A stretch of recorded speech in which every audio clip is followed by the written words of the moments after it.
Hello, listener friends, friendly listeners, and friends. It's me, KBS, here again with another podcast episode, an interview with Kirsten W. Larson. She is an author of picture books for children. She will explain kind of what all the details of that are and how she got into that and what that looks like. She does primarily nonfiction books, but she talks a little bit about what her goals are with some different things. And it's pretty exciting. There's some crossover I wasn't expecting between what she does and what I do as a filmmaker and a screenwriter. And we just got to have a good conversation about storytelling and writing and how the pandemic is and isn't a benefit to some of that. As introverts, I think we are pleased with some of the ease of access of things, but there's still other stuff that can be difficult. So we had a really good conversation. You can find her on the socials at Kirsten W. Larson. I will link all of that in the show notes to this. A reminder that I am on Patreon, patreon.com/Karen Bensinger. I will put a link to that as well. Everything is on the free side of the paywall, but if you feel compelled to support an artist in this time, I love it. I would appreciate it. And even if you don't want to do that, that's fine too. I appreciate you. And please enjoy the podcast and whatever else I'm putting out there. Thanks for your time. Here's the interview.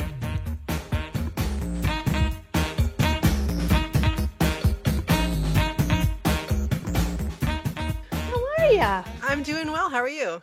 I'm good. All right. I'm hanging in there. Appreciate you jumping on this early and being one of my first guests on here. Oh yeah, I can guinea pig all you want. Awesome.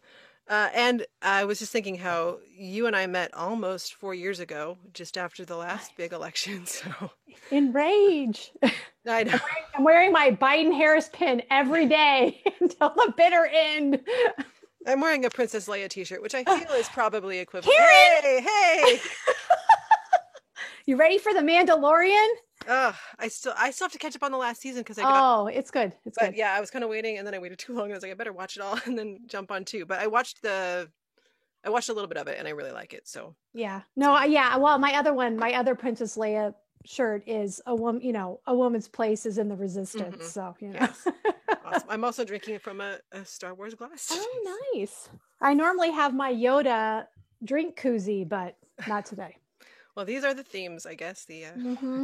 Well, yeah. So the whole thing I'm going for with this little series is I want to talk to people who are in the artistic range or the author range, people who are having to draw from something to create something, and in this pandemic period, that whether or not this is affecting the way that you work or the way that you think of things.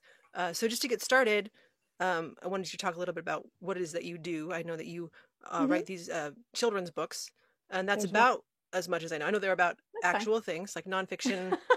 I will let you cover that. So sure, no worries. I can do that. Yeah. So what is it that you write? So I write children's books, primarily picture books, which if you've ever been around little kids, those are the books that are illustrated with artwork. They're normally about 32 pages. People always ask me, do I draw pictures? No, I don't. So I write the text and then my publisher hires somebody else to illustrate. So that is primarily what I do. I write a lot of nonfiction, so there's always a lot of research involved.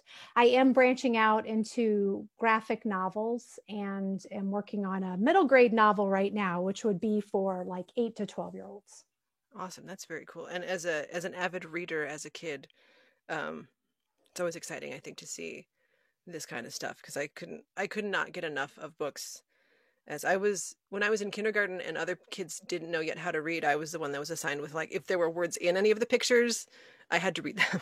So this is something that it just excites me in general. What is it that got you on this path of writing this type of kids' books? Well, so a couple of different things. I actually used to work for NASA, and my job at NASA was public relations. So I always tell people, you know, I've been a science communicator and an engineering communicator for years. So that's my background, my professional background. And then when I had my own children, they love nonfiction books. I mean, we would go to the local library and they love to go to the nonfiction section and just pull books off the shelf. And it was a lot of books about weather or space. And they were written to whatever, to different reading levels for young kids. And I thought, this would be a really interesting job. I wonder how you do that. And so I sort of went down a path where I got hired by publishing companies to write series that they already had planned about animal zombies and animal vampires and robots of different types. So I would kind of write these kids' books to spec. And then from there, I started getting my own ideas that I wanted to write. And I got a literary agent. And now, she helps me sell my work. But it all essentially started from my kids being, loving these books and me looking at them and saying, I think I could do that. That's awesome. What was the first book that you wrote that was your own concept? So picture books take a long time to produce. Mm-hmm. So if I sell a book today, the soonest it's going to come out is 2023. Okay. Sometimes it may be 2024 or 2025 because it takes a long time to hire an illustrator and have them illustrate the book, etc. So my first book actually just came out right before the pandemic. Woodwire Wings, Emma Lillian Todd Invents an Airplane is a true story about the first woman to design her own airplane. And she was working about the time of the Wright brothers, and she's sort of been lost to history.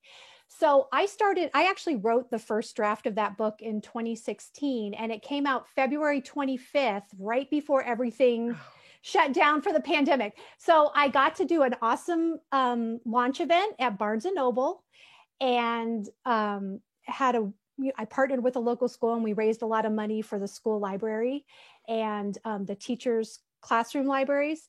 And I did one event at the library, kind of a maker event where we built paper airplanes. And then since then, I've gotten to do virtual events. So, but that book was first written in 26. No, actually, no. Is that right? No, I wrote the first draft in 2014. I think I sold it 2016, 2017. So, it takes a long time. So that's my first book that's come out. I have 2 more under contract. I'm in the middle of selling another one right now, but it's a lengthy process from sale to actual holding a book in your hands. Mm-hmm. Yeah, I can, even just on the filmmaking end of things that I've worked with, even just on the lower end of it, just from conception to writing it, to drafting it, to getting it right, to getting people involved, to, it can be a few years down the line before you're finally seeing that end thing. The benefit of independent film is I can turn that around quickly if I want to, but not if I want quality results. It takes a little time. But for something like Woodwire Wings, how long was the actual writing process of that like? So the interesting thing about writing children's nonfiction is you don't skimp on the research. Mm-hmm. So Emma Lillian Todd's story, there was no biography about her for adults or kids. So a lot of my research was original research. Mm-hmm. And I had to go, for example, to the Library of Congress archives online and go in and look at all these historic newspapers from 1906 and 1908. So even though I'm writing for children, the research is still extremely extensive. And so the research, if I get a book drafted, a really good draft the first time around, normally it takes at least about 6 months from, researching, getting a good draft that's gone through my critique group a few times. This book took a little longer because I was learning on it. So I had to keep putting it in the drawer until I had a new idea for how I might write it. That was better. But really, the soonest I can do a book is probably about 6 months. I guess as an author, I don't know if this has the pandemic changed the way that you're writing at all, or is it kind of the same? I mean, what are the differences? What are the similarities before and after? Because this is going to be a big marker on history, I think, of like how we did things then and how we do things now. But I don't know, as a writer, there's certain things that are appealing about I get to be, well, I thought I would be at home writing a lot, and then it was like I wasn't writing. But for you, did that change at all? So I think, so I will just start out by saying, I have the best possible family situation, right? Nobody's out of work. I don't have toddlers. My kids are in middle school, so they're very self-sufficient.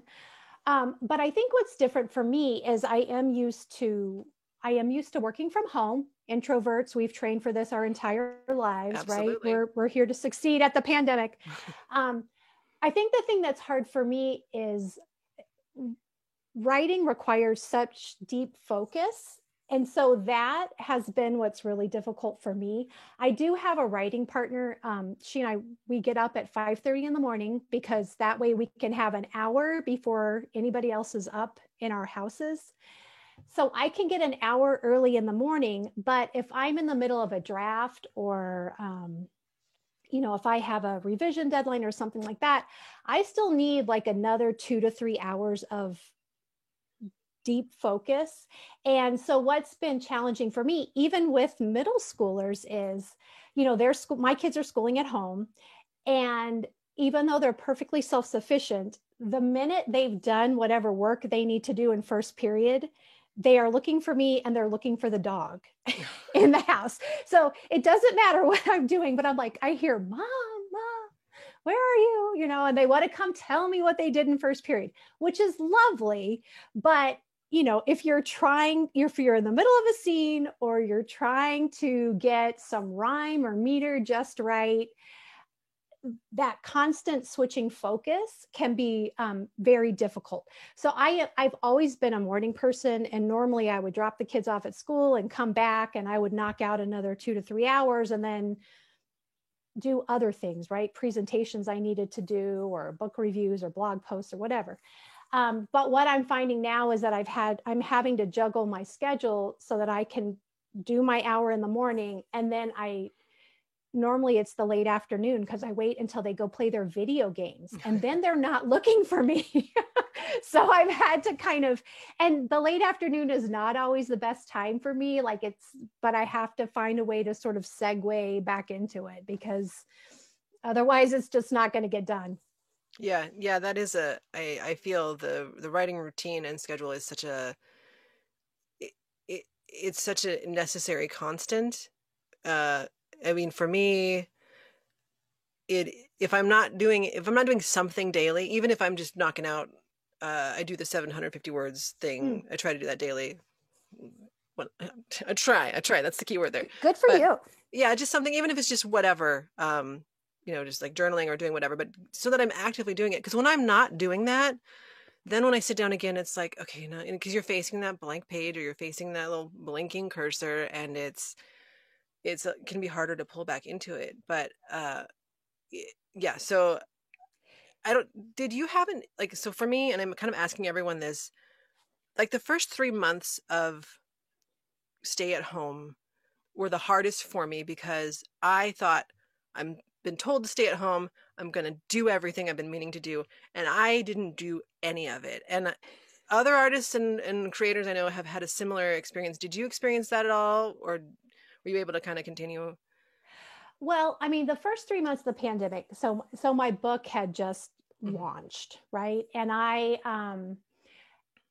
for me, my work is kind of always cyclical. Like when my kids are home in the summer, I kind of put myself in summer mode and I give myself a little bit of grace. And I know if I'm not as productive as I have been during the rest of the year, it's okay because come fall, they're going back to school and I'm getting back to business. So I think in the beginning, I sort of, we all didn't think we'd be doing this for a year and a half, 2 years, whatever we're going to be doing this for. So I was really focused on marketing the book and looking for different opportunities. And I had a lot of blog posts. So I wasn't focused as much on the next book. And I thought, it's kind of like summer. I'll just give myself a little bit of grace.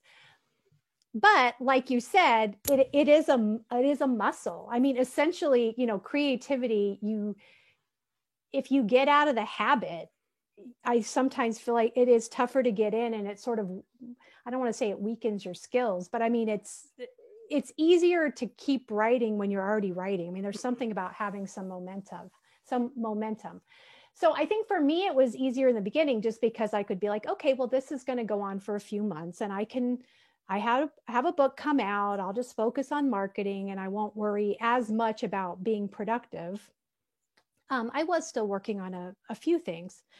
But then the summer came, and it's like, okay, this is going to be a while. So I have to figure out a way to keep working. You know, if I want to have a book come out in 2023 and a book come out in 2024, I need to find a way to make this work. Yeah. Yeah. I guess it seems that whatever it was, that summertime was a pivot point in some way. But I think it is that thing of like, wherever you were at the top of it, it was 3 months in, it was like, oh, we're not done with this yet. Okay. And for me, that was the turnaround. I was like, okay, if I'm still going to be at home, I'd better pick up a camera or do something and make something. So, and now, yeah, I don't know how much, whatever another year of it. And I think, I don't know how I'm going to function outside of it if it goes on 18 months or 2 years, because then all my structuring and scheduling is going to be based around the at-home model, and then everything's going to change again. So who knows? Well, and I mean, and it is interesting too, because then you also have the issue of the really unsettled nature of the country and the world, and the tendency to want to, like, you know, doom scroll, and how that affects your creativity. So for me, you know, one of the things when I wake up first thing in the morning is I don't check email. Like, I start the coffee maker, I text my writing partner, good morning, what are you working on today? And we just go. And a lot of times in quote unquote normal times, you know, I drop the kids off at school, come back and work, and I might not even check news or social media till later in the day. Mm-hmm. And it's gotten much harder, and I've had to really be really vigilant about not letting myself start scrolling through the news, because I could do that for hours and then just feel exhausted and have no room to go back and write anything. Yeah, the doom scroll is definitely a struggle, and I've tried a couple of different techniques. One is that I put a book in each room of the house that I've been trying to get through, so that when I go to reach for that phone, instead I'll pick up the book instead and read a couple of pages of that. And that works sometimes. Sometimes it doesn't, because I'm like, this doesn't tell me what's happening right now. I bet. but it is. And something I am reminding people in my own life is, as we're all kind of processing all of this everything all the time, is we're all experiencing it everywhere, all of us. And so we're all overwhelmed, we're all anxious, and we're all, you know, any markers. Like, I already had anxiety, now I got anxiety on top of my anxiety on top of that anxiety. That's like, how do we find a baseline in there, and how do we not get drown ourselves in it? Because that's my issue is, you know, I'm on all the social media stuff for my art and my, mm-hmm. you know, my filmmaking. And so I want to go check to say, okay, I posted this short film yesterday, I'd like to go see. But in doing that, I'm intersecting with all of the news that's dropping, and like my TweetDeck app on my computer is like it's like the stocks. It's just like moving all the time, right? Because it's so many people that I'm following, and I have it broken up into other things that it's like I can't even look at that because it's constant motion, and it's so much. And it really is, especially right now, as of this recording, it's October 30th. We're 4.5 days from the election. And, you know, I can't make any, I have one thing on my calendar on Thursday of next week, but I was like, I can't book anything else because I don't know what my headspace will be November 4th, because I sure had an idea what it was going to be on, you know, November of 2016, like right. November 9th. And it, you know, I had a project I was trying to launch in that window of time, and that election happened and that whole thing tanked, because I was like, I cannot do this right now. So my hope is that won't happen this time. I think I have a different thing fueling what I'm doing. It's a different kind of rage, I guess. going on. But the benefit was in 2016, I took that creative energy and I flipped it, and that's how we met. I was able to Right. put it into some political activism and bring some people together, and so it's about finding that outlet. But this time around, I was like, I think I need to create through this process and figure out what my voice is trying to say, if it's necessary, or do I assist someone else in trying to get their story told, or whatever's going on with that. But and in the meantime, I'm just I'm trying to sharpen the skills that I have kind of left on the table over time, and learning some stuff. But back to you and your work. So I have written a lot of things. I've never written a book for children. What is it like? What do you think separates children's books from like standard fiction or even nonfiction? Like, what are the specifics you have to consider when you're writing these stories for kids, and how do you wrap your head around that? What is it that you do? Sure. So, well, especially for any picture book, I'll start with picture books. I think that they're deceptively simple. I think the challenge is really that you have to, it's almost like when you simmer a sauce down to thicken it. With a novel, you've got tons of words to play with. So if a few words here and there are not the best choices, nobody's going to know, nobody's going to care. But if you have some fiction picture books are 500 words, right? And then there's marriage of art and text, and you have to be really choosy about what words you pick. And they're made to be read aloud. So there has to be some kind of, it doesn't have to be in rhyme, but there has to be some kind of musicality to the language. And even with a nonfiction picture book, I mean, I'm having to think about a person's life, think about what is the most important takeaway, what's their most significant contribution, and then what's the major theme of their life. And then I have to figure out how to tell that in maybe 1,500 words through a marriage of art and picture. So my words don't say everything because the illustrator, Tracy Subisak, can show so much with the illustrations. So in a lot of ways, in some ways it's harder to do the picture books because you really have to simmer everything down to that essence, and it has to be just right. So that's the challenge. And so, for example, right now I have a picture book that my agent is submitting right now. And when I was trying to finish that, because I really wanted it to go out before the election to editors, and when I was trying to finish that one, it was so close, and I had notes back, and it's not in rhyme, it's kind of free verse, but that deep work required to get the language just right and get the imagery just right. And then everybody's coming in to ask me what's for dinner, and what's what's the dog doing, and it's like, no. But I will say, I mean, ultimately, it's the best of times, it's the worst of times, right? I don't have people calling me for coffee. I don't have people inviting me out for lunch. So I don't have obligations that I may have taken on. I'm not going out to do yoga class, So, I mean, I've kind of gotten rid of some obligations. So I really have nothing else to do but work, and a deep need to go somewhere in my head, right? So I have really, I mean, I'm working on my second historical graphic novel right now. And normally when I'm researching something, that takes up a lot of brain space, and I kind of go live in this other world. It's kind of like acting, like getting into character. You do so much research until you can just write like you're that character. But I have found, like during the pandemic, there's still too much room in my head for all the the noise. So writing a middle grade novel is absolutely nothing I would have ever thought about before.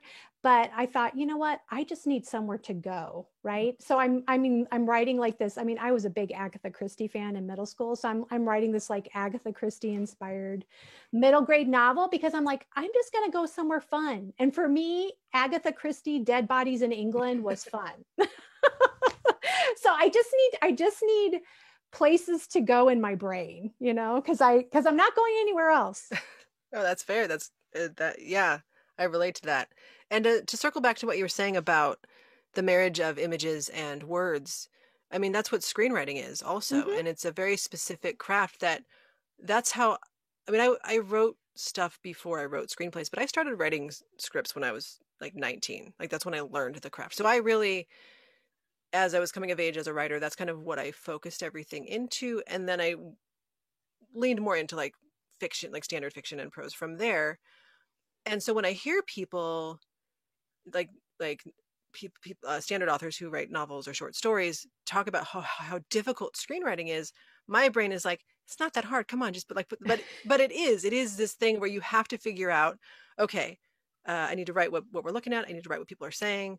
That has to tell the story of what's going on, and then I have to write it in such a way that when I hand it off to usually myself, but if I'm handing off to another person to film it, they need to understand what I'm trying to say and what images are meant to kind of correlate with those words.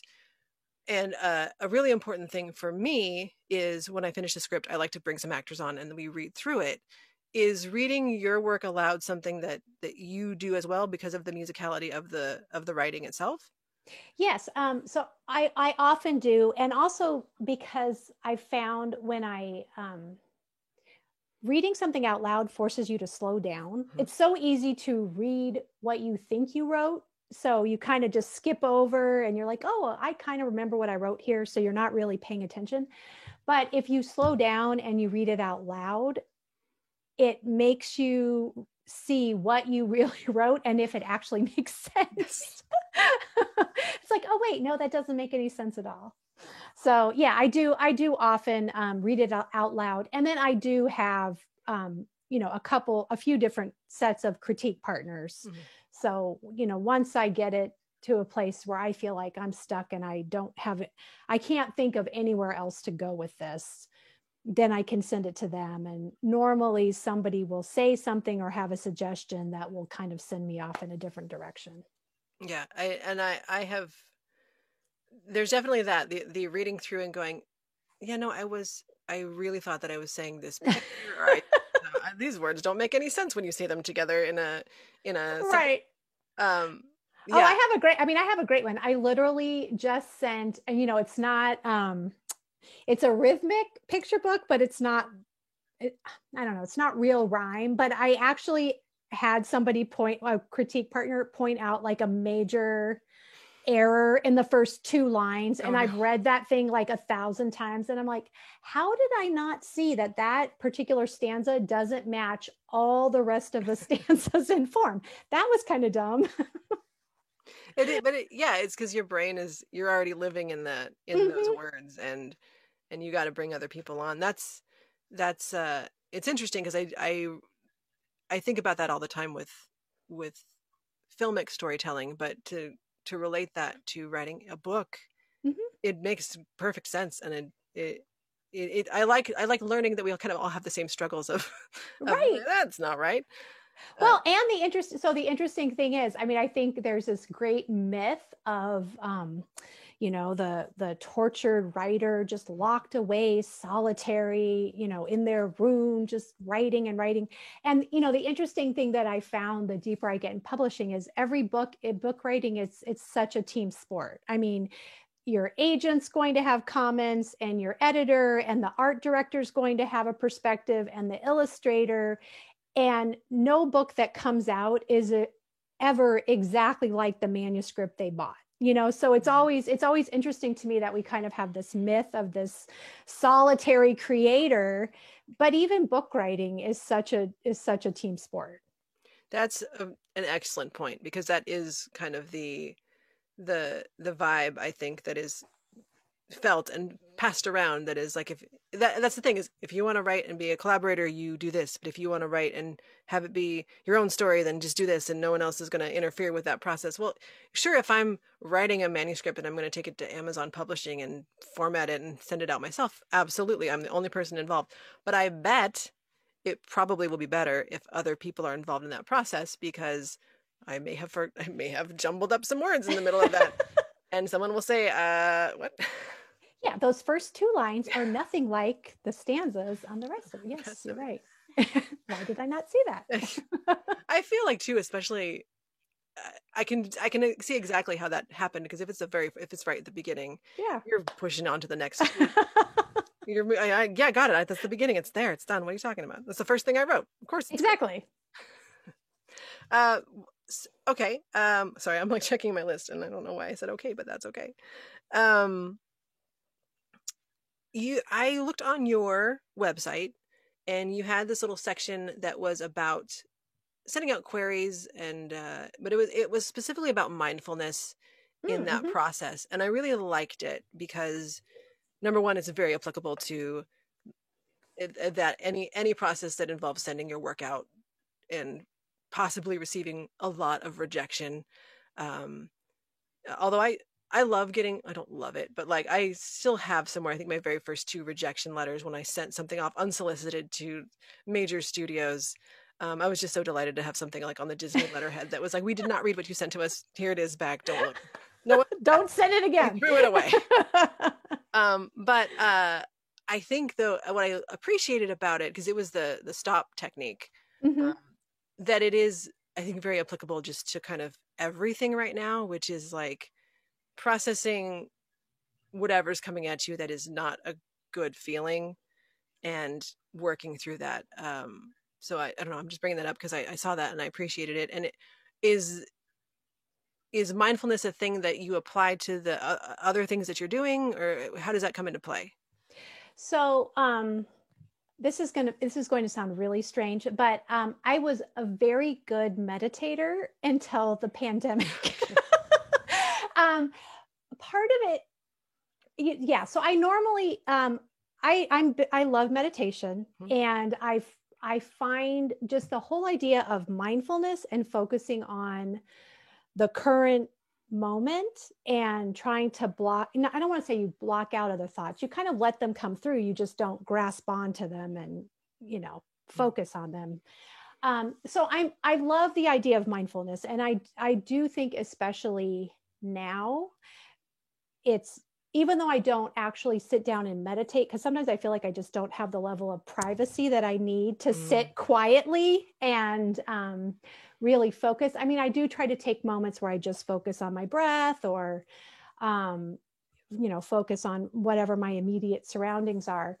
But I think especially right now, for me, just instead of thinking about everything that I've lost, right? So, I mean, I'm working on one of the graphic novels I'm working on right now is set in France. And I was supposed to go to Paris for spring break and different locations in France. And I was going to do some research and whatever. Well, I didn't get to go to Paris. Okay. So, and I think for a lot of us, we can kind of dwell on what we've lost. But for me, I keep coming back to, okay, but what do I have, right? I mean, I have more time with my husband, who is also working from home. I have more time with my kids, especially my 14-year-old, who during normal times would not want to be anywhere near me, right? So now he's forced to hang out with the family. So I just, I really try to focus on what I have. And it's the same with my writing. So for me, the ultimate goal, yes, I love it when I can sell a book and when my book ends up in a reader's hand. For me, I always focus on the greatest satisfaction being, I feel like I got the story just right. It's exactly the story that I wanted to tell. That for me is what I try to focus on. And then when my agent sends it out, 99% of the editors she sends it to are going to say no. Only one person if anybody is going to say yes. And so I just try to focus on, okay, but I told the story I wanted to tell. I did it. If somebody else wants to buy it, great. And then my other kind of corollary is, and always say yes. So for example, the historic graphic novel set in France, it was a picture book. Nobody wanted to buy it. Everybody said, this is beautiful, the voice is lovely, but it's too old, it's reading too old for a picture book. And everybody said, no, no, no, no, no. And one editor said, you know what, I don't like it as a picture book. Would you be willing to think about it as a graphic novel? Would you be willing to completely rewrite it? So my corollary is always say yes. And that's not the first time I've done it, because I've had another picture book where I had an idea, a nonfiction idea. 3 other picture books on the exact same topic were announced within like months of me getting my draft together. And so then it's like, okay, well, that's not going to work.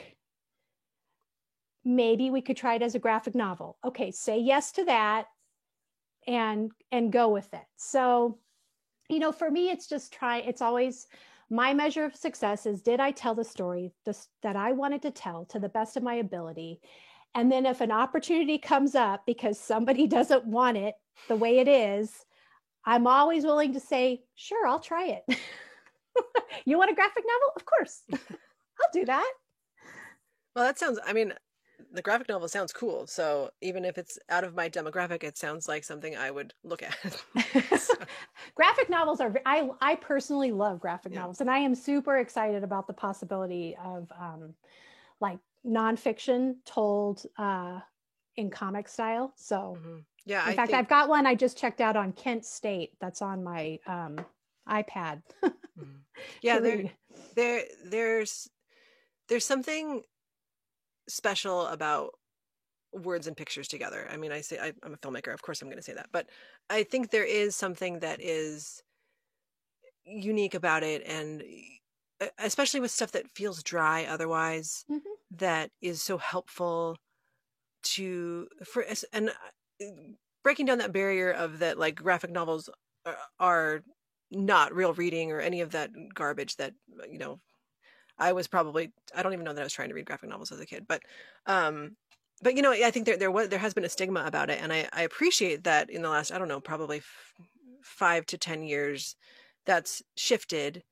And I think it's really cool. And I think that there's something, I don't know, anytime you can make to make history fun or anything in that regard that is helping people plug into something, because the March series of graphic novels is incredible. It's an incredible work of art, and and it's so important and necessary. And I learned, I picked that up and I was like, I didn't know most of this, because it's not that the information isn't out there in other book form, but it's like if you pick up a book that's like I don't know. There's plenty of well-written biographies and nonfiction about the exact same topic, but it's something that engages the reader, and it doesn't matter if you're 15 or 55 or whatever. It is helpful to kind of, I think, sometimes have someone maybe not quite hold your hand through it, but give you a little bit of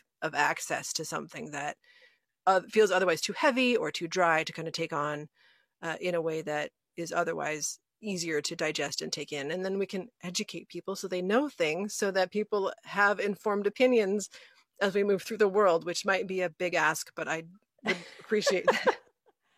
No, but if you think about it, so we live in a visual world. If you think about how most communication happens, I had to take a class on business communication in graduate school, and the theory is the majority of the communication when you're giving a presentation is it's how you look, and then it's the tenor and tone of your voice, and the very last little bit is the actual words you say. So if you think about how we process information, we process things very visually. So filmmaking, picture books, graphic novels, we're teaching people not just how to read and digest information, but we're teaching visual literacy, right? How to pick up cues from the information that they see in images, how to read people's body language, how to read facial expressions.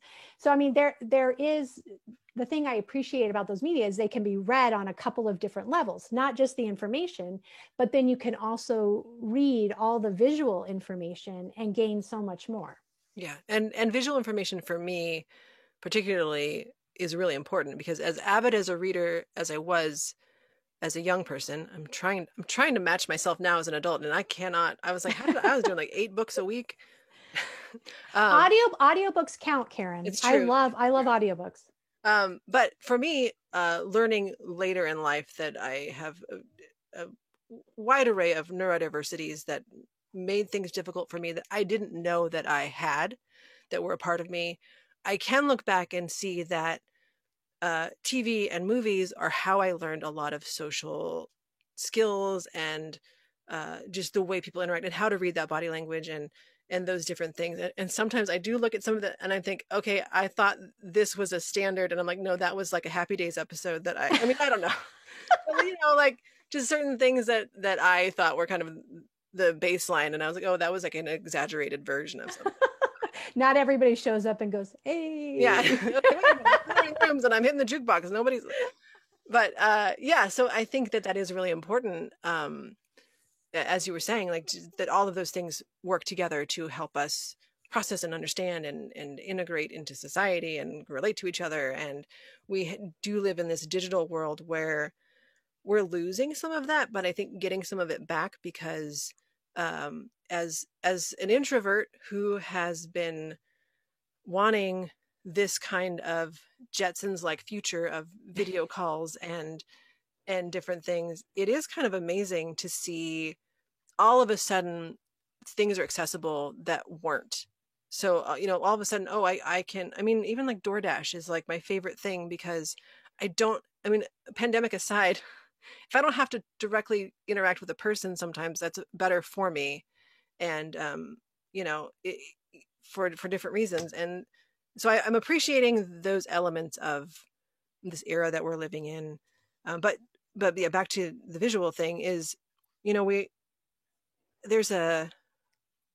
feel like people get down on the Gen Z, and I don't even know if there's now a generation under that, but because they're constantly digitally connected. And I was like, well, we built a world that is digitally connected for our own ease of access. So that's how they're learning. And I think it's interesting that there's so much visual element. There's just so much involved in that, whether it's Instagram or Snapchat or TikTok now. Or is it, I don't know if it's illegal. I don't know what's happening, but TikTok is really interesting because it's teaching a new wave of short filmmakers because you have to learn narrative, edit, choice. It's an economy of words if you're going to be saying anything. And I think that's fascinating. And I think that there was a dip in like content was just, I'm climbing on this building and I'm hanging off, I'm taking a selfie and I hope I don't fall down. Right. Versus like, there's some really, really clever pieces of entertainment that are coming out of this that are sometimes real sharp commentary, sometimes just funny, but it's pretty cool. Well, and I'm still waiting to see this. Supposedly my 14-year-old's history teacher has a TikTok channel where he's doing some kind of history TikTok. I have to watch it. I don't know. I would like to know about this history TikTok as well. But yeah, I mean, I think, especially I will say like for my kids, I am grateful that they are connected because, they figured out ways to play video games and they talk to their friends while they're all playing together on these servers. And, I'm just grateful that there are ways that they can still be with other people when they can't be with other people in person most of the time. And I think because they already have kind of that's their baseline is they understand that's kind of a way to communicate, and some other people have had to kind of work into it. And it is interesting to see the stuff that I think even a year ago people were like, oh, why do you have to be on that thing all the time? Well, now we're all on that thing all the time because it's the only way we can manage it. Well, and I will say, like my older son is a huge like Dungeons and Dragons kid. Mm. Like he loves D&D. But I mean, he has spent hours during this pandemic writing adventures for his friends and creating maps and like these whole digital worlds. And then they play on, I don't know if they're using, I don't know what platform they're using now, but he shares his screen and shows the maps and, No, that's cool. I know. So I mean, I think for me, I always look for what's the opportunity, right? Not what have we lost, but Right. what's the opportunity. And I Right. think there are lots of opportunities. I mean, for me, like trying to market my work, I had plans for certain events that I was going to travel to, but with limited budgets, I'm not able to go everywhere. But, trying to market my book, I've been able to connect with teachers and school librarians in Missouri because their event went online. New Jersey, Connecticut, Pennsylvania. I would never have normally traveled to these places to connect with teachers and librarians. But when their event said, we're going digital, we're taking panel ideas, I was like, sure, sign me up. I'll go talk to people. That was going to be one of my questions is how has that affected the way that you're able to, because when you sell a book, one of the big things is like you have to then promote that book and show up places and tell people about the book that you have written. So I've noticed that that's kind of what I mean too about the ease of access is all of a sudden now everyone finds a virtual event to be acceptable and something they look forward to and they want to get on the thing to see it and it allows in most cases if you missed it you can still catch it or watch it or find it because it's cataloged somewhere. It's up in the cloud flying around us, which is pretty cool. This has been an issue for like live performance that Sure. we're still being worked out because there's I won't get super into all that here, but there's certain hurdles that I see digitally that are like when you're watching even an interview, if it's like 4 or 5 people and then there's the delay and then there's the awkward like pause of the thing and then the person talks and then the next bit they're talking over and then I was like, well, how am I supposed to do theater like this if people are tripping on each other? So I need some young 19-year-old to find a fix for me and build an app. But I will say, like, but that is the thing that's, I mean, I've seen software where choirs, can perform together digitally. Or even, I mean, the funny thing is my sixth grader, the band teacher at the school was one of the first to really get it together and find all these online like sheet music where they can play along and it'll tell them if they're off pitch. I mean, she found all these digital tools because, I was like, well, how's band going to work, right? But I mean, she was really one of the first ones to get it together. And so, I mean, it's just been amazing to me to see. I mean, even my parents, they're like choir singers, and they have figured out ways to record and each layer in their voices, and it's amazing to me. So for me, I'm always like, well, what's the opportunity, right? Yeah. I'm part of a friend of mine is writing a Star Trek podcast, and that's how we have to record. Is we all are recording individually, and then a sound engineer is going to take all of that. I'm like, I don't envy this man's job, but he's going to take all of that and then layer it in and make something out of it. But it's figuring out how to use the tools you have and make it work for you. And it's an exciting world. And maybe in like 2020, you can then write the book about the pandemic and the technology that whoever invented the next technology we're going to use, who's Right. working right now, there. Well, I'm laughing because I'm supposed to write. I'm part of a group of bloggers, and every month there's like a nonfiction book list around a theme, and then somebody writes classroom activities that go with the theme, and then there's a group of us that write about kind of writing techniques. And our theme for next month is like the flu pandemic of 1918. So I've been like, I'm already like, oh wow. I mean, and there are a lot of kids books about like the flu pandemic of 1918 and Typhoid Mary and all. I'm like, wow, this is interesting stuff. But yes, this will be us in a few years. Yeah, I look forward to the picture book coronavirus graphic novel and or film adaptation of the Let me know if you need a script for the adaptation. We can work together on it. Well, Kristen, I thank you for your time today and talking about all of this. And where can people find what you've been doing? Yeah, so I'm on social media at Kirsten W. Larson. It's KirstenWLarson. I'm on Instagram, Twitter. I do some YouTube video book reviews. And then my website is Kirsten-W-Larson.com. Okay. Well, thank you so much. And I appreciate you taking the time today. Stay safe, stay home as much as you can, and happy writing to you. Thank you very much, Karen. All right.